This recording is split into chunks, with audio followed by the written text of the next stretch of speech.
아니 뭐야, 이거 마이크 안 켜놓고 녹화했네요. 이제 마이크 켰어요. 1번, 2번 소리 안 들어갔을까봐 지금 불안한데 1번, 2번 소리 안 들어갔으면 다음에 해야죠. 자, 다음에 3번.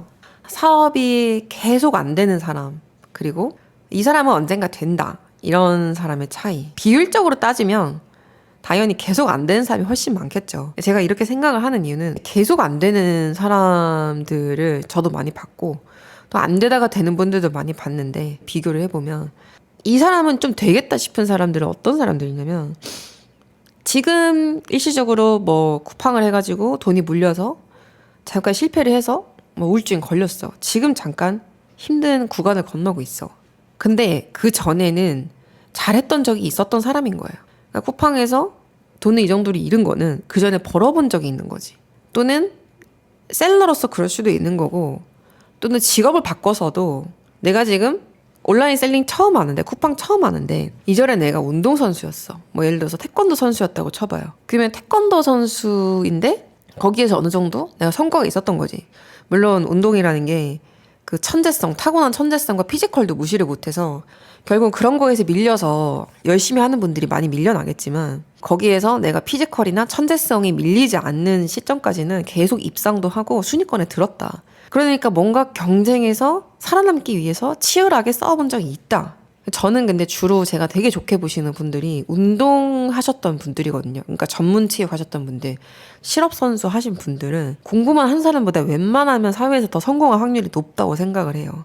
그 어릴 때부터 그 경쟁에 노출되고 스트레스에 엄청 노출이 된 채로 하고 싶은 걸 참고 훈련하고 했던 경험들이, 이게 뭘 해도 저는 어떤 사업을 해도 무조건 자양분은 남는다라고 생각하는데, 그러니까 두 가지인 거예요. 셀러로서 이전에 벌어본 적이 있는데 거기서 판단 미스로 실패한 경우, 이런 경우는 다시 좋은 기회를 만나면 그 이상으로 잘 될 수 있다고 생각해요. 또는 직업을 바꿔서 지금은 셀러지만 이전에 내가 다른 일을 했는데 거기에서 꽤나 괜찮았다. 뭐 보험 영업을 했는데 괜찮았다. 중고차 영업을 했는데 내 실적이 좋았다 하시는 분들은 셀러를 옮기면 제 생각에는 웬만한 셀러들보다 더 잘하면 잘했지 못하진 않아요. 특히 그 영업하셨던 분들, 운동하셨던 분들, 뭐 일반인들이 보기에는 좀 거칠고 뭐 좀 이해가 안 가는 부분이 있을 수 있는데, 저는 그런 분들이 셀러를 했을 때 훨씬 더 강점이 있다고 생각합니다. 그러니까 이 나이가 30이 되고 많이 됐으면 적어도 내가 남들한테 얘기해서 사람들한테 이제 박수 받을 수 있는 성취, 그런 성취가 있는 분들은 분야를 바꿔도 잘하거든요. 대부분의 일이라는 게, 기본기는 저는 기본기의 원리는 비슷하다 생각해요. 그 언어가 산업군마다 다를 뿐이지 원리는 커뮤니케이션 정확하게 하고, 나랑 일하는 사람이 어디까지 알고 있는지 모르고 있는지 파악을 하고, 이 모든 상황 자체가 머릿속에서 대시보드처럼 돌아가고 있는, 플러스 성실하고 약속 잘 지키고 말을 가볍게 하지 않고, 이런 부수적인 것들이 플러스가 되면은 더 잘할 수 있겠죠. 제가 최근에 만난 어떤 분이 있는데 어린 남자분이었어요. 그때 후반인데 이분이 온라인 셀링을 기반으로 한 게 아니라 그냥 박람회를 다니면서 근데 중개를 했대요. 한국 화장품이 유명하니까 막 박람회에 가가지고 내 친구 화장품 하니까 소개시켜줄게, 이런 식으로 그냥 그때는 그냥 뭐 없는 화장품 팔았던 것 같아요. 제가 자세히 듣진 않았는데. 그래서 근데 심지어 영어를 잘하는 것도 아니야. 영어도 못해서 막 손짓 발짓 하면서 그냥 그렇게 박람회를 다니다 보니까 바이어들이 생기더래요. 바이어가 생겨서 바이어들이 본인한테 문의가 온대요. 왓츠앱이든 뭐 인스타그램, 페이스북 DM이든. 그 박람회에 오신 분들도 한국에서 뭔가를 사고 싶은데 편하게 연락할 수 있는 친구가 그때 그 친구 명함 뒤져가지고 연락하는 거죠. 또는 요새는 명함도 필요 없지. SNS 친구하면 되니까. 그분이 이거 좀 몇 년 해가지고 엄청 컸어요. 지금은 이미 뭐 본인 화장품 브랜드를 론칭하셨고 정말 고공행진하고 있거든요. 화장품 재고 없어서 못 팔아요. 근데 화장품에 막 들어간 돈 자체가 6억인가가 들어갔더라고요. 그 론칭하는데 5억이었나 6억이었나? 계속 손실이 나는데 버틴 거는 그 중개로 굉장히 많은 돈을 이제 벌 수 있었기 때문이겠죠. 근데 그분도 백그라운드가 태권도 선수였나 그랬어요. 그리고 영업을 하셨다고 했고, 이커머스 백그라운드가 아니에요. 지금 이제 스마트 스토어 배송 늦게 나가서 정지당한 거 어떡하냐라고 저한테 여쭤보셨는데, 그 정도로 셀링 자체의 무지예요. 근데 이분의 장점은 제가 볼 때 영어를 못해도 그냥 이 외국 바이어들 입장에서 접근성이 좋은 거죠. 편하게 물어볼 수 있는 거야. 예를 들어서 내가 다른 바이어들은 나이도 많고 막 이래가지고 그냥 한국에 있는 무슨 브랜드 몇 개만 좀 줄래? 이런 가벼운 부탁을 못 하는데 이 친구한테는 아마 할 수 있지 않았나. 이 대표님한테는.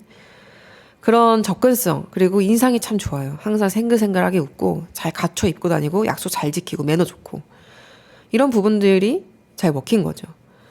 그분은 참 그분도 제가 그분을 만나기 전에도 저는 그렇게 생각했거든요. 제 편견일 수도 있는데 이 인생에서 그래도 뭔가를 성취하고 이루기 위해서 치열하게 노력했던 사람은 분야를 바꿔도 잘 된다. 근데 이분은 딱 그런 케이스였던 것 같아요. 안 되는 사람들은 그냥 남들이 사는 거를 따라 사는 분들. 이런 분들은 대부분의 이제 초심자가 아니라 10년 차라도 공부를 안 하신 분들은 거의 비슷해요. 내가 어느 위치인지를 좀 궁금해 하시더라고요. 저한테 1대1로 강의 듣고 나서 막히면은 이제 저랑 1대1로 미팅을 해서 상담 받을 수 있어요. 상담 오시면 저 그래서 우리 기수에서 몇 등 정도 해요? 저 어느 정도 위치예요? 이런 걸 물어보시거든요. 근데 궁금할 수는 있어요. 저도 궁금할 것 같아요. 근데 항상 자기가 남들에 비해서 어떤가가 기준인 거예요. 한국 사회에서 계속해서 이제 내가 몇 등인지를 체크하면 살았으면은 이제 당연히 그 사고방식이 있을 수밖에 없는데 제가 볼 때는 잘 먹고 잘 사는데 크게 도움이 안 되는 사고방식인 것 같아요. 내가 얼마가 지금 필요하고 내가 그 돈을 어떻게 하면 벌 건가 이 두 가지만 보면 되는 건데 내가 한 달에 1,000만 원을 벌어야 되면 1,000만 원을 벌기 위해서 얼마의 매출을 내고 얼마의 매출을 내기 위해서 얼마의 광고비를 태워야 되고 이 광고비를 태워서 이 정도의 매출을 내려면 어느 정도 아이템 들어가야 되는지 이렇게 질문이 가야 되는데 저 정도 몇 등이에요? 그러니까 남들보다 등수가 높으면은 그걸로 위안이 되고 남들보다 등수가 낮으면은 충분히 벌고 있어도 불안 요소가 되는 건가? 길게 돌아왔는데 안 되는 사람들의 공통점은 기준 자체가 자기 밖에 있는 거예요. 남들이 하는 거 하고 남들이 학원 가니까 학원 가고 남들이 대학 가니까 대학 가고 이 지금 시대는 남들의 기준에 더 이상 맞춰 살아서는 안 되는 시대가 됐어요. 근데 이 시대에는 길을 잃는 거예요. 내가 생존하지 않았던 방식으로 나의 생존을 꾀해야 하는데 이거를 당근 강의를 하나 들었다고 해결되진 않겠죠. 내가 이제 살아왔던 내 인생의 습을 깨부수고 다시 태어나야 되는 건데 그런 문제들이 보이시는 분들이 좀 있었어요. 뭐 당근에서 있었다라는 얘기는 아니고 그냥 많이 마주치게 되더라고요. 그런 분들은 일단 최초 정보 습득 자체가 잘못된 경우도 많아요. 그러니까 어떤 유튜버의 강의를 들었는데 유튜버가 막 제가 봐도 유튜버 강의를 왜 듣지 하시는 분들의 강의를 막 들어요. 검증 안 된 분들의 강의를 듣고 아무런 수익이 없이 돈을 낭비하고 그러고 안 되니까 또 강의를 듣고 그 문제 해결을 혼자서 못하니까 계속 강의에 의존하는 거예요. 이런 분들은 여러 번 시도를 하고 돈을 쓰고 용기를 내고 해봤는데도 계속 안 되는 게 반복되다 보니까 무기력 자체가 습관이 되죠. 그러면은 이 모든 강사들과 시스템 자체에 대한 불신이 생기게 돼요. 그런 분들이 막 어디 가서 강의파리들 사기꾼이다 이런 댓글 달고 하는데 뭐 제가 다른 강의들까지 잘 알진 않지만 본인이 잘못 선택한 잘못이 90% 이상이에요. 본론이 없었다. 강의 듣고 돈 잘 버는 사람도 많은데 강의 잘 골라서 그런 케이스들까지 다 거짓이라고 생각하시는 건지 그 결국은 안 되는 게 반복되니까 더 안 될 것 같다. 이게 제 생각이고요. 네 번째 말하면서도 첫 번째, 두 번째 마이크 안 킨 거 계속 신경 쓰이네요. 다시 찍어야 되나? 네 번째 AI 잘 쓰는 법. 이거 이제 어떤 분이 댓글로 주셔가지고 스레드나 이런 데 보면 자꾸 제미나이 바이럴인지 모르겠는데 자꾸 GPT가 썩었고 제미나이가 좋다 이렇게 찬양하는 분들 많은데 전 진짜 모르겠거든요. 저도 둘 다 유료 버전을 써요. 빈도수는 GPT가 훨씬 높고 중요한 질문은 GPT한테 많이 하긴 하지만 제가 이제 그렇게 생각하는 이유를 말씀드릴게요. 일단 잘 쓰는 방법에서 그 제미나이와 GPT 중에 뭐가 더 좋다라는 경험의 차이가 나온다라고 생각하는데 제가 GPT에서 내는 답변을 보고 GPT가 이렇게 똑똑해? 하는 분들을 좀 봤어요. GPT 답변 잘하네. 이렇게 GPT가 의외로 이런 면이 있단 말이야? 이런 반응 보이시는 분들 봐가지고 저는 계속 GPT를 쓰는 이유가 저는 일단 귀차니즘이 엄청 큰 사람이기 때문에 음성인식 기능 여부가 되게 중요해요. 근데 GPT는 이렇게 켜가지고 핸드폰으로 이렇게 말을 하면은 1분 동안 얘기해도 그걸 다 음성인식을 해서 한 번에 엄청 긴 질문으로 정리를 해주고 거기서 버튼 한 번 더 누르면 질문 전송이 돼서 답변이 와요. 근데 저는 질문을 정확하게 하는 게 굉장히 중요하다라고 생각하기 때문에 질문을 정확하게 하려면 구체적인 정황과 배경과 맥락을 다 제시해야 되는데 그런 거를 일일이 타이핑하기가 너무 귀찮잖아요. PC로만 쓰는 것도 아니고 저는 모바일로 훨씬 더 많이 쓰는데 그래서 GPT의 음성 인식 기능 때문에 일단 GPT를 많이 썼던 게 있고 제미나이가 하도 좋다 그러니까 갈아타려고 쓰려고 하다 보니까 음성 인식 기능이 그냥 있긴 하지만은 쓰지 못할 정도의 수준이더라고요. 그래서 제미나이는 지금은 딱 그 나노 바나나 이미지 생성만 쓰려고 쓰고 있고 질문은 잘 안 해요. 또 제미나이 거슬린 이유는 답변이 직관적이지가 않고 좀 길게 나오잖아요. 근데 제가 GPT를 저한테 맞게 좀 맞춤형으로 키워놔서 그런지 GPT는 짧게 대답하는데 1, 2, 3만 딱딱 요약해가지고 그냥 팩트만 얘기해주거든요. 근데 일단 제미나이는 퍼플렉시티도 아니고 뭔가 복잡하고 긴데 좀 불편했어요. 근데 어쨌든 이건 저의 개인적인 경험인 거고 AI를 잘 쓰는 법. 여기에서 유추할 수 있는 제가 생각했을 때 AI를 잘 쓸 수 있는 방법은요. 질문자가 누군가가 핵심이에요. 그러니까 누구는 GPT가 바보다 맨날 틀린다 이렇게만 얘기하고 뭐 누군가는 잘 활용한다 하시는 분들이 있는데 제 전반적으로 그냥 평균적인 대한민국 사람이라고 생각했을 때 GPT를 좋아하시는 분들은 GPT가 주로 감성적이고 아부하고 좋은 말만 해주는 경향이 있으니까 좀 위로 받으려고 감성적인 그런 뭐 감정이나 본인의 어떤 하루 있었던 일이나 뭐 사랑하는 사람에 대한 고민이나 이런 고민들을 GPT랑 많이 해결을 하시는 것 같아요. GPT가 그래서 아부를 많이 한다라는 인식이 있는데 저는 인태한테 여기 설정에 저도 아부를 싫어해서 전 심지어 여기에서 어떤 해결책을 제안해 준다 하면서 막 대안 제시하고 막 해결책 제시하고 이런 것도 너무 싫어가지고 제 계정에 이렇게 딱 들어가면 개인 맞춤 설정에 기본 스타일 및 어조가 일단 효율적으로 되어 있어요. 근데 여기에 보면은 스타일 및 어조가 기본값, 전문적, 친근함, 솔직함, 독특함, 효율적, 덕후, 냉소적 이런 모드가 있거든요. 근데 저도 이 모드가 있는지 처음 봤어. 저는 효율적은 간결하고 꾸밈 없음인데 제가 이거 지금 본 순간 이거를 전문적으로 바꾸려고 하는 욕구를 멈출 수가 없네요. 전문적으로 클릭해버렸습니다. 전문적은 정제되어 있고 정확함입니다. 맞춤형 지침에 저는 이렇게 되어 있어요. 분석 위주, 해결 방안 필요 없음, 위로 필요 없음, 요점만 말합니다. 이렇게 딱 되어 있어요. 그리고 내 추가 정보에 효율과 효과, 결과 중시 이런 부분들이 적혀 있습니다. 이렇게 저장을 하고 나오고요. 근데 이제 질문자가 왜 중요하냐? 제가 다른 분들이 AI 쓰는 거 보니까 일단 음성인식 기능 쓰는 분들이 거의 없고 타이핑을 해야 되다 보니까 귀찮잖아요. 특히 모바일 타이핑은 너무 귀찮잖아요. 그러니까 질문이 엄청 간소해요. 예를 들어서 내가 당근마켓에서 이런 광고 문구를 짜야 되는데 10개만 제시해줘. 이런 거라면은 저는 이렇게 얘기해요. 이렇게 음성인식 해가지고 나는 지금 당근마켓에서 뭘 팔고 있어. 내가 주로 파는 고객들은 나이대가 이렇고 성별은 이래. 지역은 이래. 이 사람들한테 이것의 적정 가격이 2만 원인데 한 4만 원 정도에 팔고 싶어. 이렇게 했을 때 일단 내가 이 사람들을 광고를 클릭만 시키면 들어오면 설득을 내가 할 수 있으니까 클릭을 최대한 유발할 수 있는 어그로성, 광고성 광고 멘트를 20개 추천해줘. 저는 이 정도로 배경 설명을 한단 말이에요. 그러면은 좀 제가 원하는 방향으로 나오겠죠. 근데 처음부터 20개 모두가 제가 원하는 방향은 아니에요. 그러니까 그 중에 20개 중에 한 두세 개가 내가 생각했을 때 좋은 멘트야. 그러면은 추가 질문 또 해요. 그 두세 개를 콕 집어가지고 이게 내가 원하는 방향이야. 이런 방향은 이런 방향인데 예를 들어서 문장이 완결되지 않아가지고 문장의 끝까지 보고 싶은 그런 문장 형식인데 라고 이제 이 두세 개를 찝고 그 두세 개의 특징까지 얘기해줘요. 이런 문장으로 나머지 20개를 다시 만들어줘. 라고 하면서 계속 요청을 좁혀나가요. 대여섯 번 정도 핑퐁 왔다 갔다 해서 나온 광고 문구를 사용해요.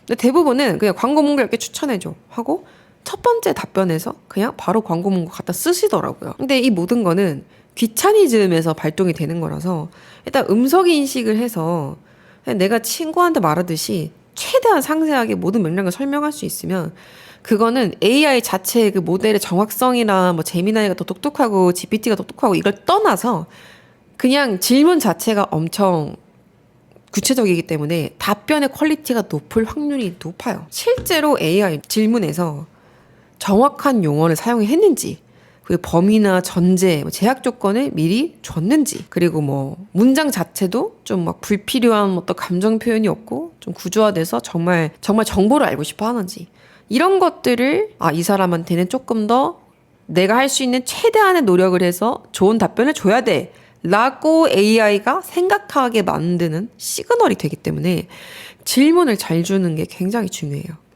재미나게 뭐 더 뛰어나다 뭐 이런 느낌은 저는 잘 못 받았어요. 쓰시는 모델마다 다르시겠죠? 어떤 분은 또 클로드 뭐 퍼플렉시티만 쓰신다고 하고 다들 다르니까 저는 일단은 그 음성 채팅 그 기능 때문에 GPT를 쓴다라는 겁니다. 자, 그리고 맞다. 이거는 이제 여기는 이커머스 사업하시는 분들이 많으니까 팁을 하나 드리면, 제미나이 이미지 생성할 때 오류가 많이 나잖아요. 그러니까 내가 시키는 대로 잘 안 해요. 같은 창 안에서 계속 반복해서 작업시키면은 계속 같은 실수를 반복하거든요. 그럴 때는 새로운 채팅창에서 다시 요청하시는 게 좋습니다. 자, 5번째 마지막 내용이에요. 이제 살아남는 셀러들은 어떤 셀러들인가 라고 했을 때 다 쿠팡 때문인 것 같긴 한데, 쿠팡이 셀러를 안 해도 되는 사람들이랑 셀러에 관심도 없던 사람들을 셀러 시장으로 많이 끌어들인 플랫폼이거든요. 그래서 옛날에는 뭐 PC, 치킨집, 카페, 식당 중에 창업을 한다면 요즘에는 그 중에 상당수가 온라인 셀링, 쿠팡으로 많이 이동을 했어요. 근데 저번에도 얘기했듯이 쿠팡의 경우는 쿠팡을 포함해서 뭐 쿠팡, 네이버, 그리고 이제 제 생각에는 시커머스 플랫폼을 밀어주기 위해서 쿠팡을 좀 누르는 느낌인데, 어떤 플랫폼이 대세가 되어도 결국은 이제 메이드 인 코리아가 강한 상품으로 이동해야 된다 라고 얘기를 했는데, 만약에 그게 아닌 경우, 내가 공장도 없고 음식, 식품으로도 어려운 경우는 콘텐츠를 가진 분들 밖에 살아남을 수가 없을 것 같아요. 그러니까 뭐 저는 존재는 알지만 관심은 없었던 게 AI 딸깍 강의 있잖아요. AI 쇼츠 만들기. 결국 AI 쇼츠의 수익이 조회수 수익 아니면 쿠팡 파트너스 수익이잖아요. 근데 굉장히 마이크로한 수익이에요. 마이크로한 수익이 뭐냐. 조회수 수익으로 제가 유의미하게 돈을 벌어본 적은 없지만, 뭐 제가 다른 채널에서 100만 넘은 영상이 있는데 그거 찍었을 때도 한 50만 원 들어왔나? 40만 원 들어왔나? 그 영상만 있는 것도 아니고 다른 것도 막 20만 뭐 찍고 10만 찍고 이랬거든요. 그러니까 그게 물론 영상 하나 찍고 올린 거 외에 아무것도 안 해서 그거에 비해서는 후한 수익이긴 하지만, 그걸 루틴화 해가지고 매일 그 일을 한다고 했을 때 그 정도의 돈을 벌 수 있나? 약간 그게 뭐라 그러지? 제가 약간 제 얼굴 까고 얘기했으니까 100만 터진 거지. 롱폼으로 했을 때 웬만큼 AI 그 동영상으로는 그 정도 수익을 얻기도 어렵다고 생각을 하고, 경쟁이 심하잖아요. AI 영상은 정말 아무것도 나에 대해서 드러나는 게 없어. 정말 그냥 남의 정보를 끌어다 와가지고 약간 시간을 죽이는 컨텐츠만 만들다 보니까 정말 진입장벽이 아예 없는 거에 가까워서 빠르게 일단은 그 시장에 포화가 돼서 수익도 많이 적고요. 그리고 유튜브에서 영상 올려보신 분들 알겠지만 이미 체크를 하게 되어 있어요. 내가 AI를 사용한 건지. AI 사용한 거 체크 계속 하면은 뭐 유튜브가 좋아하진 않겠죠. 그리고 AI 영상에 대해서 제가 알기로 얼마 전에 이제 아예 수익 정지를 해버리겠다라고 검색해봐야겠다. 2025년 7월부터 유튜브는 AI 영상 자체를 금지하는 것이 아니라 반복적이고 창의성이 부족한 저품질 AI 콘텐츠의 수익화를 제한하고 있습니다. 핵심은 진정성 있는 자체 제작 콘텐츠로 AI를 사용했다 하더라도 독창적 편집, 해설, 구성 등이 포함되어야 하며, AI 음성, 이미지만 사용한 대량 생산 영상, 템플릿, 요약 등은 수익 창출이 어려워지거나 정지될 수 있습니다. AI 사용 시 투명하게 고지하고 독창성을 유지하는 것이 중요합니다. 근데 강의에서 알려주는 게 AI를 쓰되 독창적 편집, 해설, 구성을 주는 영상이 아니잖아요.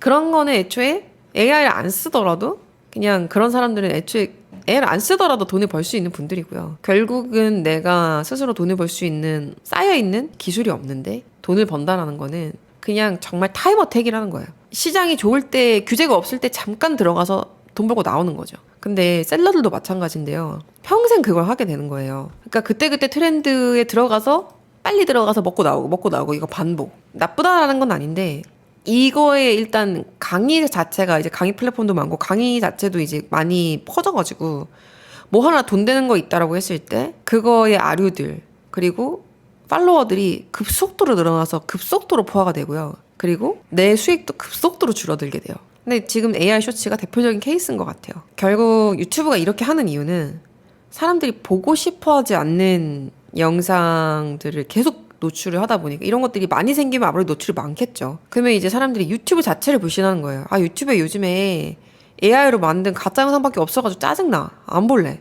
그러면 유튜브 안 그래도 롱폼 시청 떨어지고 있는데 틱톡이나 다른 플랫폼으로 이동할 수 있겠죠. 유튜브는 그걸 원하지 않으니까 콘텐츠 품질을 검열을 해야 되는 거예요. 특히 이제 사용자들이 유튜브 자체를 불신하지 않는 방향을 제시를 하면서요. 그래서 제가 볼 때는 2026년에는 이런 식으로 막 AI 딸깍, 무자본 창업 이런 것들은 굉장히 어려워질 것 같고 결국 우리가 1년, 2년 벌고 나올 거 아니잖아요. 1년, 2년 바짝 벌면은 뭐 한 100억 버니까 그걸로 평생 먹고 산다 이런 느낌이 아니잖아요. 1년, 2년 바짝 해봤자 개인 평균으로 뭐 1년에 진짜 많이 벌어야 1억. 적게 벌면은 보통 뭐 한 달에 100 벌면 1200 버는 거죠. 그거 2년 벌고 또 2년 뒤에 또 다른 강의 듣고 또 학습해야 되고 이거는 너무 악순환이잖아요. 근데 편집 없어도 그냥 AI 없어도 그리고 뭐 어떤 특별한 마케팅이 없어도 잘 되는 분들을 보면 자기 콘텐츠가 확실하게 있는 분들이에요. 뭐 최근에 제가 들은 얘기인데 요가 시장이 다 죽었잖아요. 저도 2017년에 요가복을 창업했으니까 지금 거의 8년 지나서 지금 요가는 완전 죽은 시장이라고 생각하는데 갑자기 한남동에 무슨 남자 요가쌤이 엄청 핫한 분이 있대요. 전 누군지 모르는데 들었어요. 근데 그분이 왜 갑자기 이거를 이제 요가를 띄우고 있고 막 핫해졌냐라고 했을 때 해부학을 뭐 박사까지 전공하고 다리를 원래 못 찢는 분을 그 자리에서 다리를 찢게 만들고 이런 뭐 그런 기행이 있나 봐요. 솔직히 뭐 믿기진 않는데 뭐 아무리 해부학을 많이 안다고 한들 안 찢는 다리를 어떻게 찢어. 근데 그분이 그게 이제 호흡 때문이라고 막 그 썰을 푸시나 봐요. 그러니까 막 사람들 열광하는 거야. 와, 이렇게 한 번에 유연해질 수 있다고? 이러면서 막 그분한테 몰려가는 거겠죠. 근데 그분 얘기를 들어도 저는 별로 이렇게 구미가 당기지 않았던 이유는 별로 믿지 않아요. 그러니까 PT, 필라테스, 요가 이런 거 해서 100% 건강하고 정말 부상 없이 잘 되는 분보다 온갖 부상을 동반하고 몸이 좋아진 분들을 훨씬 많이 봤고 온갖 부상을 동반했는데 몸이 좋아지지 않은 분들도 많이 봤고 저도 요가를 인도 가서 수련도 했지만 요가가 실제로 진짜 몸에 좋은가에 대해서도 저는 딱히 그렇게 생각하지 않거든요. 오히려 현대 요가는 굉장히 부상의 위험이 많고 나이 40 넘으면 웬만하면 1대1로 티칭 받는 거 아니면 안 하는 게 좋다라고 생각하는 주의에 그 정도로 저는 무리가 가는 운동이라고 생각하기 때문에 근데 어쨌든 그래서 그분이 엄청난 전문성을 가지고 다리를 한 번에 찢고 그런다고 생각하지 절대 않아요. 근데 이 케이스를 듣고 제가 생각한 게 뭐냐면 아 역시 덕후들의 세상이다. 이제는 그게 옳고 그름을 떠나서 내가 그냥 그 분야를 많이 파가지고 막 석박사하고 막 남들보다 많이 알아 일단 TMI야. 그러면 먹히는 세상인 것 같아요. 왜냐면 예를 들어서 지금 세상 크리에이터가 장악한 세상 이전에는 라이센스 기반이었잖아요. 누가 상담한다 그랬을 때 자격증 있어? 대학교 나왔어? 전공해서 뭐 그거 전공했어? 이런 라이센스가 있느냐 없느냐로 사람 판단했단 말이에요. 근데 지금은 사실 그런 거야. 상담 자격증은 있는데 상담 경험이 별로 없고 좋은 결과가 없어서 상담에서 돈 많이 못 버는데 자격증은 있는 사람이랑 자격증은 없지만 상담 케이스도 많이 받고 실제 문제 해결도 많이 하고 지금도 인기 많은 상담사랑 둘 중에 누가 더 상담사다운 상담사인가 또는 좋은 상담사인가 또는 너의 돈을 써서 누구한테 상담 받고 싶냐라고 했을 때 대부분이 후자를 선택할 거예요. 근데 이 사람은 유튜버야. 유튜버니까 본인의 상담 케이스를 계속 상담했고 해결했던 케이스를 계속 올려. 이것 자체가 사람들이 이제 이 콘텐츠를 소비하면서 이 사람이 라이센스는 없지만 정말 상담은 잘해. 라고 생각을 하면서 돈을 기꺼이 지불하게 되는 거죠. 근데 자격증은 있지만 그 외에 아무 실력이 없는 사람은 지금 같은 세상에서는 옛날에는 자격증이 있다는 이유로 그런 자격이 주어졌지만 지금은 그렇지 않잖아요. 근데 아직도 자격증도 없는데 왜 그래? 라고 이제 자격증 기반으로 억까하시는 분들이 있는데 좀 약간 물론 자격증이 없을 때 비슷한 행동을 했을 때 처벌을 받을 수 있는 게 있어요. 예를 들어서 뭐 경찰, 뭐 의사 이런 것들은 확실하게 이제 국가적으로 그러면 안 되는 것들이지만 그게 아닌 경우에야 사실 라이센스도 수익 사업이거든요. 어느 정도 유튜버들이 돈 벌고 그쪽에서 본인들의 어떤 지지도가 생겼다고 하면은 무슨 협회를 만들려고 해요. 협회 당연히 수익 사업이잖아요. 예를 들어서 뭐 계속 요가 얘기를 하게 되는데 요가 필라테스 협회라고 해봐요. 저는 그 협회와 아무런 연관이 없어요. 그게 사업으로 생각했을 때 강사들한테 자격증을 발급해주고 한 자격증당 200~300만 원을 받잖아요. 근데 그게 한 번만 하는 게 아니라 이 강사들이 우리의 자격증으로 돈을 버니까 정기적으로 1년에 계속 교육을 만들어서 더 많은 자격증들을 생성해서 계속 그 자격증을 돈 주고 따게 만들고 그거 자꾸 시스템화를 해요. 자격증이 있는 것만으로 내가 뭐 된 것 같은 느낌이 있으니까 개인의 입장에서는 막 인스타에 올리고 그러잖아요. 참고로 저도 요가 강사 자격증이 있습니다. 무려 인도에서 받은. 근데 그 어디 간지도 모르겠어요. 아마 안 가져온 것 같아, 인도에서. 근데 어쨌든 자격증이라는 게 그렇잖아요. 그것도 수익 사업인데 그거는 권위가 있는 거고 유튜버는 그러면 실력이 없는 건가라고 했을 때 물론 협회에서 협회의 어떤 그런 진정성이랄까 여론 유지를 위해서 어느 정도 뭐 제재를 가하겠죠. 하지만 유튜버도 마찬가지로 좀 그게 개인차가 있을 뿐이지 여론의 직격탄을 받기 때문에 당연히 여론은 신경을 쓰고 퀄리티적인 부분은 신경을 씁니다. 그분의 저는 해부학 박사를 받았다고 하는 게 저는 그게 무슨 요가랑 무슨 약간 요가를 잘 파는 거에 있어서 무슨 상관이지? 해부학 박사가 있다기보다는 사람들이 혹할 만한 이론을 들고 와가지고 갑자기 뭐 다리를 못 찢는 사람을 찢게 만드니까 그것 자체가 스토리텔링이 되어서 사람들한테 우와 하면서 어떤 임팩트를 일으킨 거죠. 근데 그걸 뒷받침하는 게 이 사람이 해부학 박사래. 저는 그 분이 궁금하고 막 가보고 싶고 이런 게 아니라 그런 스토리 플러스 약간 라이센스가 그런 라이센스나 뒷배경이 약간 뒷받침을 해준다면 그런 분들이 살아남는다라는 거죠. 다시 돌아와서 셀러들이 콘텐츠가 없으면 왜 안 되냐라고 했을 때 제가 당근하면서 확실하게 느꼈는데요. 인생을 통틀어서 남의 문제에 관심을 가져보지 않은 사람들 또는 내가 먹고 사는 거 외에 세상에 대한 호기심이 없었던 사람들은 계속 불리해지는 것 같아요. 왜냐하면 전 당근의 소식글이 세상에 대한 오지랖에서 굉장히 강점을 가진다고 생각하거든요. 저도 오지랖이 되게 높은 편인데 저와 아무런 관계가 없는 분야도 막 파요. 나무위키부터 시작해가지고 막 파요. 요즘에 AI가 있으니까 나무위키 잘 안 보지만 그냥 덕후처럼 엄청나게 파요.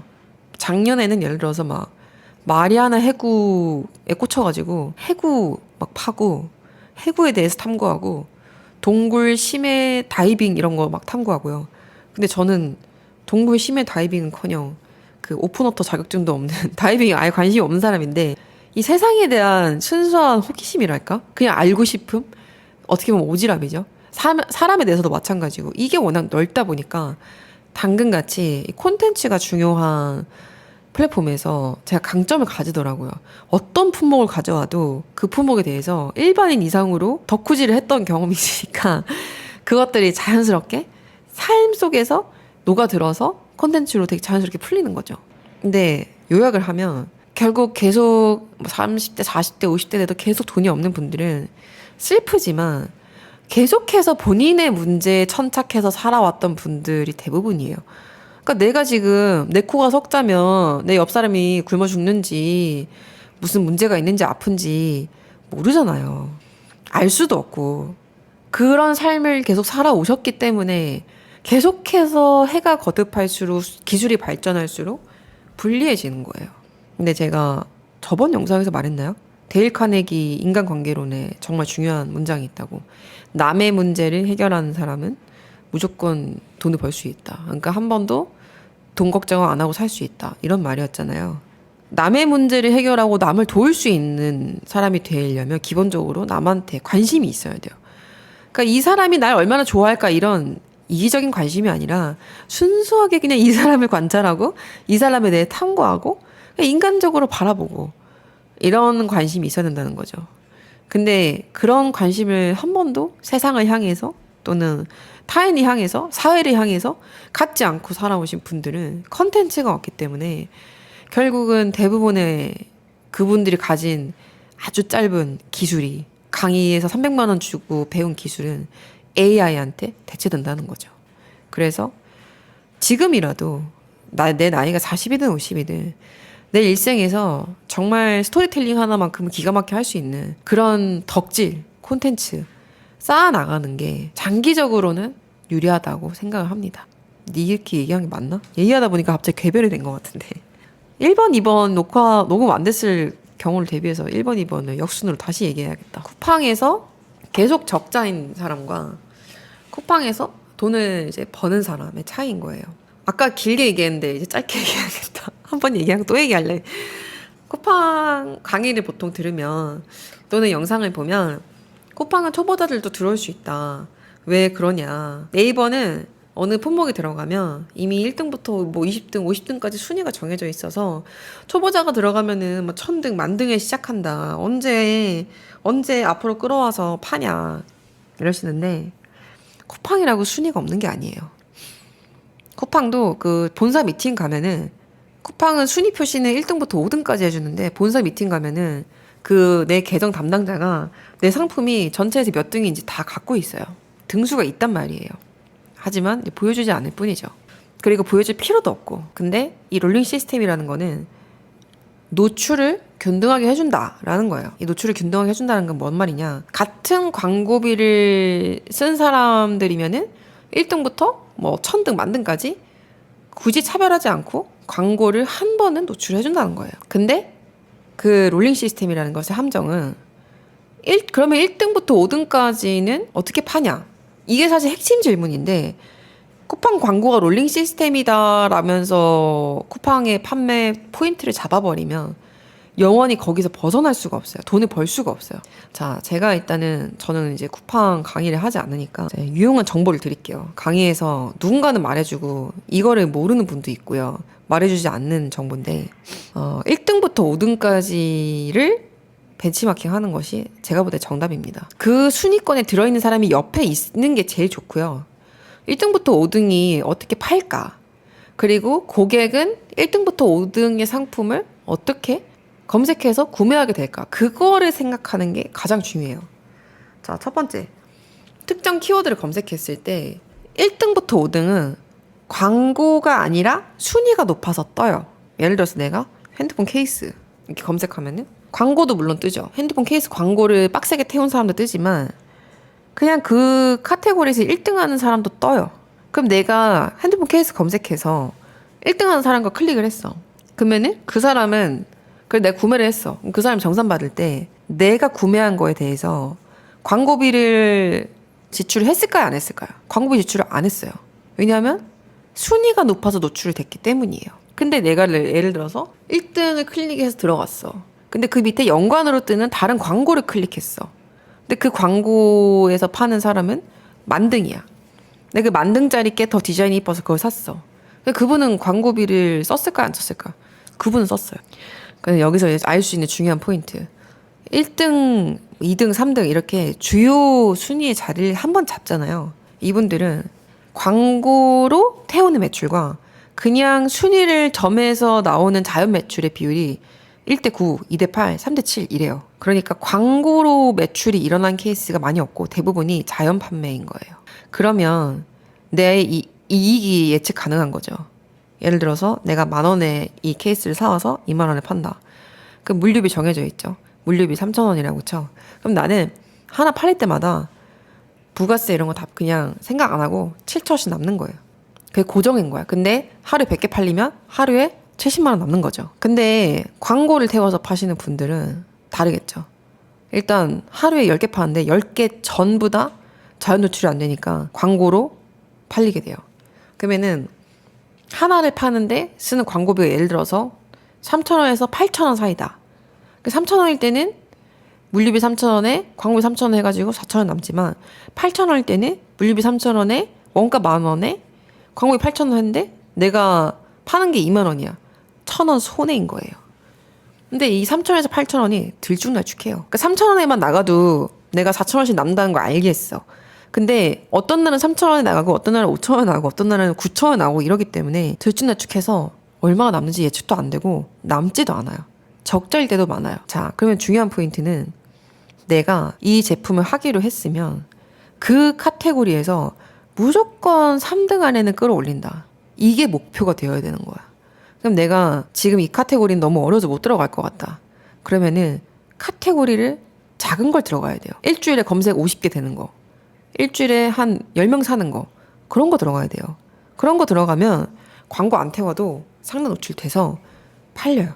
근데 이제 쿠팡에서 돈을 버는 분들은 이제 그런 걸로 버는 분들도 있고요. 이런 거 해도 한 달에 한 2, 300 남는 분들 있고, 아니면 애초에 기획으로 내가 이 카테고리 들어가야겠다라고 했을 때 처음에 올려서 한 달 동안 얘를 3등까지 끌어올린 작업을 무조건 해요. 트래픽을 띄우든 뭐 가구매를 하든 그런 거에 대해서 쿠팡이 네이버보다 규제가 빡세진 않거든요.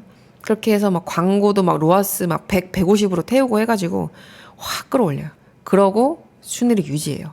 애초에 끌어올리기만 하면은 그 순위 유지될 수 있는 상태였겠죠. 단가가 싸다든지 브랜드가 있다든지 상표나 사진 상태가 좋다든지 그 상태로 두면 그냥 팔리는 거예요. 그럼 돈을 버는 거죠. 제가 볼 때는 1등도 한 번 해본 사람이 계속 잘하는 것 같아요. 근데 이제 한 번도 순위권에 못 넣으신 분들은 내가 지금 팔고 있는 방법이 맞나 재점검하셔야 돼요. 내가 이 들은 강의가 맞나 강사를 의심해 보셔야 돼요.